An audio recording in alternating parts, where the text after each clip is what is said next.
भगवान श्री कृष्ण कहते हैं व्यक्ति को सदैव बुराई से बचकर रहना चाहिए।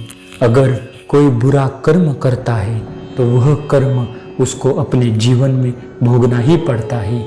जिस प्रकार सैकड़ों गायों के बीच बछड़ा अपनी माँ को खोज लेता है, ठीक उसी प्रकार कर्म का फल आपको हजारों की भीड़ में भी खोज लेता है। माधव कहते हैं, किसी जीव को कष्ट देकर आप मुझे खुश नहीं देख सकते हो। श्री कृष्ण जगत के स्वामी है, वह कण कण में निवास करते हैं। छोटे से छोटे जीव के हृदय में ईश्वर का वास होता है। उस जीव को कष्ट का अनुभव होना ईश्वर को कष्ट का अनुभव कराता है। इसीलिए किसी भी जीव को कष्ट देना ईश्वर को कष्ट देने के समान है। मृत्यु एक अटल सत्य है जिसे कभी बदला नहीं जा सकता है। इस संसार का जब से निर्माण हुआ है तब से जन्म मृत्यु का चक्र चलता आ रहा है।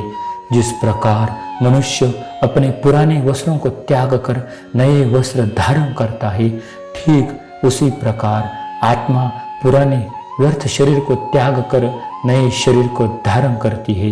यह प्रकृति का नियम है।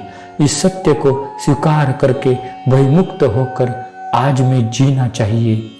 ज्ञानी व्यक्ति ना तो मरने वाले का शोक करते हैं और ना ही उनका शोक करते हैं जो अभी जिंदा है, क्योंकि वह जानते हैं जो मर गया वह फिर से जन्म लेगा और जो जिंदा है वह एक दिन जरूर मरेगा। केवल ज्ञान ही एक अक्षय तत्व है जो कभी भी किसी भी व्यवस्था या अवस्था में और किसी भी काल में मनुष्य का साथ नहीं छोड़ता। धरती पर जिस प्रकार मौसम में बदलाव आता है, ठीक उसी प्रकार जीवन में भी सुख दुख आता जाता रहता है। युद्ध हो या जीवन, सफल केवल 3 शस्त्रों से प्राप्त होते हैं: धर्म, धैर्य और साहस। कोई भी मनुष्य जन्म से नहीं बल्कि अपने कर्म से महान बनता है। कुछ पाना है तो खुद पर भरोसा कीजिए, क्योंकि सहारे कितने भी सच्चे और अच्छे हो साथ छोड़ ही जाते हैं।